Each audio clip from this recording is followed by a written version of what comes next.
안녕하세요. 미래를 관점으로 리뷰를 하는 미래 리뷰입니다. 오늘 다뤄볼 게임은 매드맥스입니다. 매드맥스는 자원 부족과 환경 문제로 인해 두 차례의 대전쟁인 석유전쟁과 물전쟁을 겪으면서 문명이 멸망한 미래를 배경으로 합니다. 아포칼립스에서 가까스로 살아남은 생존자들은 인류의 과오가 남긴 가혹한 환경에서 인류의 죄를 온몸으로 느끼면서 살아갑니다. 과거와 환영에 시달리며 마음의 평온을 갈구하고 있는 맥스 로카탄스키는 자신의 에마 V8 인터셉터를 타고 침묵의 평온을 찾아 황무지를 헤매고 있었습니다. 부족한 연료를 얻기 위해서 임모탄 조의 삼남인 스크로투스가 지배하고 있는 가스타운으로 가야 했는데 스크로투스의 영역에 들어서자마자 워보이 패거리가 습격해 옵니다.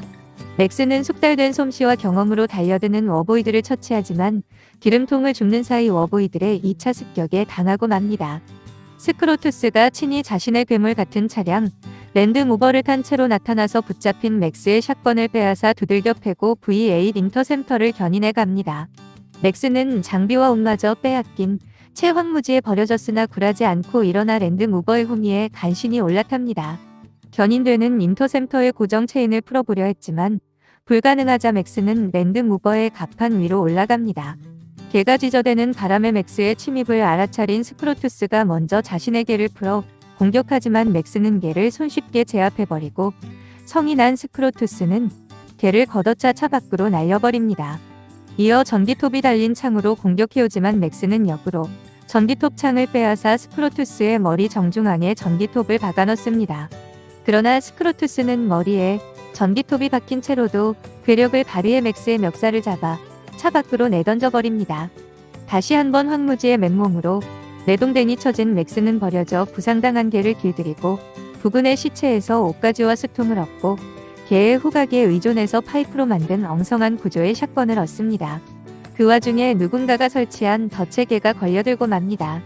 덫의 주인은 첨버캣이라는 이름을 가진 꼽추 기술자. 그는 맥스가 스크로투스 패거리와 싸우는 것을 지켜봤다면서 개의 부상을 치료해주고 인터셉터를 되찾는 것도 도와줄 테니 살려달라고 간청합니다. 첨버캣은 맥스가 구해온 재료로 자신의 녹슨 버기를 고쳐내서 두 사람과 개는 가까운 곳에 위치한 스크로투스 세력의 기지를 내려다 볼 수 있는 언덕으로 향합니다. 언덕에서 쌍안경으로 정탐하는데 워보이들이 맥스의 인터셉터를 몰고 들어가는 게 보이자 맥스는 대노에서 단숨에 쳐들어가 자신의 에마를 되찾아오려 하지만 첨버캣이 말립니다. 어차피 지금 쳐들어가봤자 워보이들이 분명 인터셉터를 고철로 만들었을 것이며 자신이 인터셉터보다 더 강하고 빠른 차를 만들 수 있다는 것. 맥스는 뒤가 솔깃해서 첨버캣의 본거지로 향합니다. 그러나 입에 침이 마르게 자랑하던 차는 바디도 없이 프레임에 바퀴와 엔진만 얹은 볼품없는 형태였습니다. 맥스는 실망해서 이게 무슨 차냐고 따지지만 첨버캣이 벽에 그린 완성 계획을 보여주자 납득합니다. 맥스는 이 매그넘 오프스라는 차를 조금씩 완성해서 8기통 엔진을 달고 침묵의 평원으로 갈 수단으로 삼기로 마음먹습니다. 매스맥스는 기본적으로 오픈월드 게임이며 메인 미션 외의 미션은 전부 선택사항입니다. 다만 메인 미션의 진행을 위해 서브 미션을 진행하는 경우도 있습니다. 포스트 아포칼립스인 만큼 모든 자원이 제한적입니다. 다만 후반으로 갈수록 그리고 플레이어가 서브 미션을 많이 클리어할수록 자원의 여유가 생깁니다. 다만 게임 슬로건이나 오프닝에서나 기름이 굉장히 희귀한 자원인 것처럼 표현되었지만 정작 게임 내에서 기름은 남아돕니다.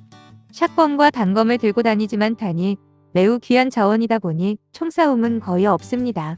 맥스가 가진 총도 사거리가 극히 짧은 소드 오프 샷건이라 다른 게임에서의 총격전을 상상하면 안 되고 전투 중 일종의 필살기 같은 느낌입니다.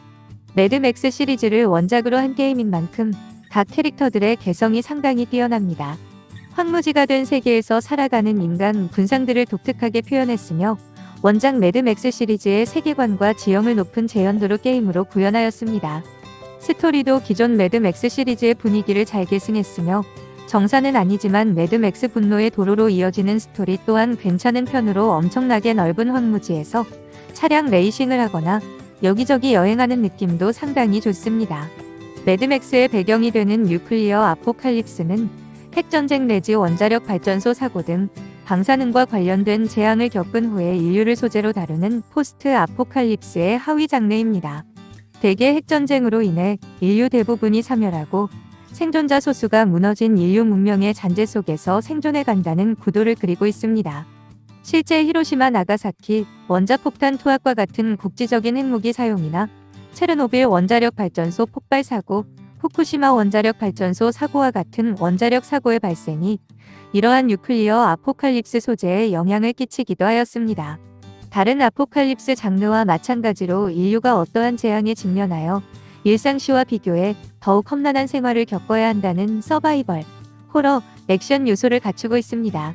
하지만 어쨌건 판타지의 영역인 좀비 아포칼립스나 에일리언 아포칼립스와 달리 현실에 존재하는 대상으로 구성된 재앙이다 보니 현실감이 훨씬 강력하며 앞의 둘과 달리 코믹한 작품은 찾아보기 힘듭니다. 실제 방사능은 원자력 사고나 더티밤 같은 지속적인 방사능 유포에 특화된 핵무기가 아니고서야 생각보다 빠르게 격감합니다. 물론 폭탄이 터지면 당연히 많은 사람이 죽겠지만 그렇다고 해서 그 땅이 반드시 방사능에 찌들어 영구적으로 불모지가 되는 것은 아니라는 뜻입니다. 일례로 원자폭탄의 피해를 보았던 히로시마와 나가사키 또한 평균보다 아주 조금 인체에 아무 해가 없을 정도의 방사능이 더 있을 뿐이라 현재도 별다른 문제 없이 사람들이 생활하고 있습니다. 뉴클리어 아포칼립스물에서 가끔 묘사되는 핵전쟁이 일어난 이후 몇십 년이 지난 지역임에도 방사능에 쩔어서 버려진 땅이 되어 있다는 묘사는 상술한 예외 사례를 제외하면 다소 과장된 묘사인 셈입니다.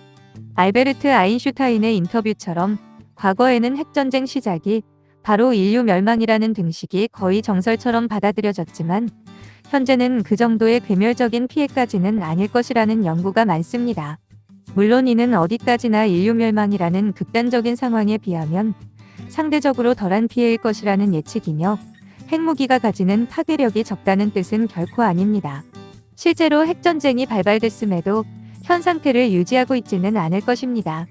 때문에 대중매체에서도 어느 정도 기본적인 사회체제는 남아있다거나 현대의 기술들이 대부분 소실되어 로스트 테크놀로지가 되어버린다거나 아예 이전 인류는 멸망했다거나 하는 등 핵전쟁으로 말미암은 결과가 다양하게 나타나는 편입니다.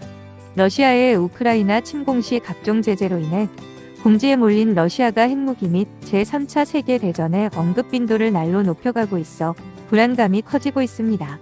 아무리 2중 3중의 안전장치를 마련해도 결국 발사 명령을 내리는 수뇌부가 정말 막다른 길에 다다르게 되면 핵전쟁은 언제든지 일어날 수 있다는 점을 단적으로 보여줍니다.